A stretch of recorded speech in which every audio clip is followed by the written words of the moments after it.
If you're an aspiring mathematician, then I can guarantee that there's been times where you spent hours stuck on a problem, gradually getting less and less patient until that's enough. I need to look at the solution. And then when you do look at the solution, it delivers the final nail in the coffin. You read it and think, how the did they come up with that? I would never have thought of that, even if my life depended on it. To me, these problems feel like creating fire without matches. You need to have a spark of an idea, and this creates an ember. And if this ember is of good quality, then you can nurture it with oxygen into a full-blown fire, and this will stay with you forever. The really tough part is to have that initial spark that creates the ember, especially when you don't have that many tools. And this is the part of maths to me which feels the most intangible in terms of how you can actually develop this ability. That's why I find it so interesting to hear about these moments, because I want to know how I can have them more often. I've not had too many, but one of them happened in my exam at Cambridge, which was fueled by adrenaline and anxiety. So in this video, I'm going to share the really important lessons that I learned in that exam about how to solve tough problems. Right, let's meet the problem. Don't worry if you don't know any analysis. I'll explain and animate what's going on, so you don't need many technical details to follow along. That said, here's the full question, so if you know about metric spaces and uniform convergence, then see how you find it. But to quickly give you some background details, roughly speaking, people aim for about 30 to 45 minutes spent for each question.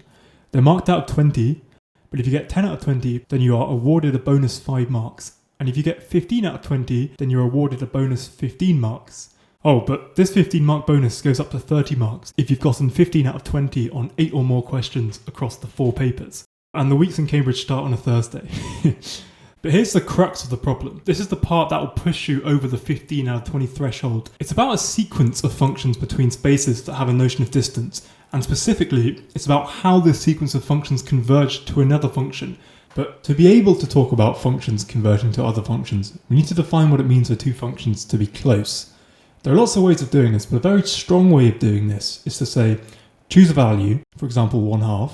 And then we say that two functions are 1/2 strongly close if, at any input, the two functions take values that are within a half. So in this example, there are some values that are within a half of each other, but not at every input. So these two functions are not 1/2 strongly close, but these two functions are. We can now say what it means for a sequence of functions to converge in a certain way. So however close you want to get to this limit function. So I chose a half, but it could be a quarter, an eighth. Then, if you go out far enough into the sequence, you're guaranteed to eventually reach a point where, past that point, every function is epsilon strongly close to the limit function, where epsilon is how strongly close you eventually want to fix the sequence to the limit. And this is called uniform convergence. But notice that for functions that map between sets x and y, to say that the values of functions are within a half of each other means that the distance between them in y is within a half. But this means we need a notion of distance in y. And the examples have been using the intuitive notion of distance on the real numbers. But the general notion of a distance function allows for a fair bit more weirdness than your intuition on R tells you. When you choose a distance function on the set, this then assigns a topology to that set. And all this means is that you're assigning certain special subsets that contain the information about what neighborhoods around points look like. So the distance function controls the information about neighborhoods around the points. And now we come to what the question's asking, which is, if you have two distance functions on the same set that give rise to the same topological structure,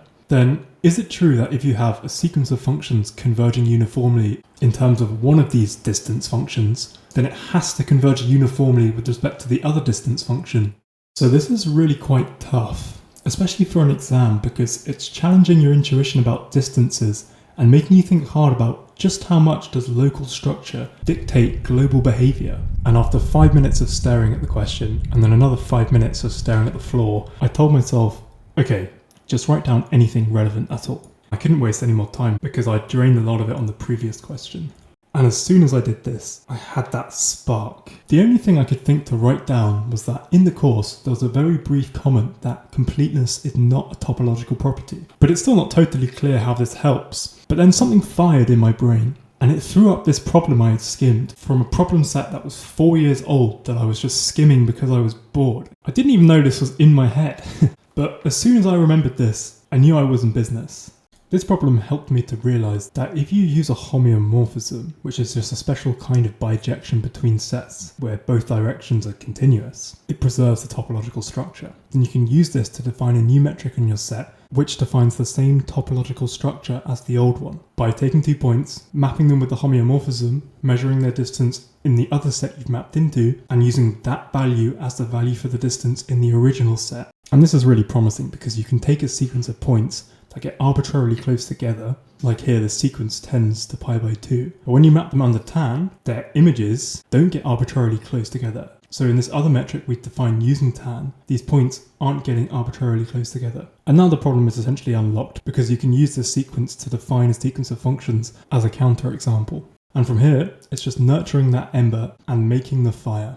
This experience taught me so much about how to solve difficult problems, and people ask me so often about how to get better at solving really tough problems. I use this experience to tell them that you need to build a toolbox. You have to have had enough exposure to solutions and techniques so that you can go on to apply them in creative ways. And a lot of really tough problems are just a case of you don't have the tools, because these sparks and leap of faith thoughts, they do happen, but the jumps are quite small, and your toolbox sets the platform for where you can jump from. So it is certainly true that looking at solutions too early can be damaging, but you have to build this toolbox, and you do that by looking at solutions. And over time you'll get a better sense of, are you stuck on a problem because it's a trick you don't know? Or if you think for longer, there's a good chance you'll use something from your toolbox in a clever way to come up with the answer. But what I'm seeing a lot is people with not very big toolboxes getting frustrated because they feel that they should know how to do these things that are in other people's toolboxes. But that's why I think it's really important to have an idea about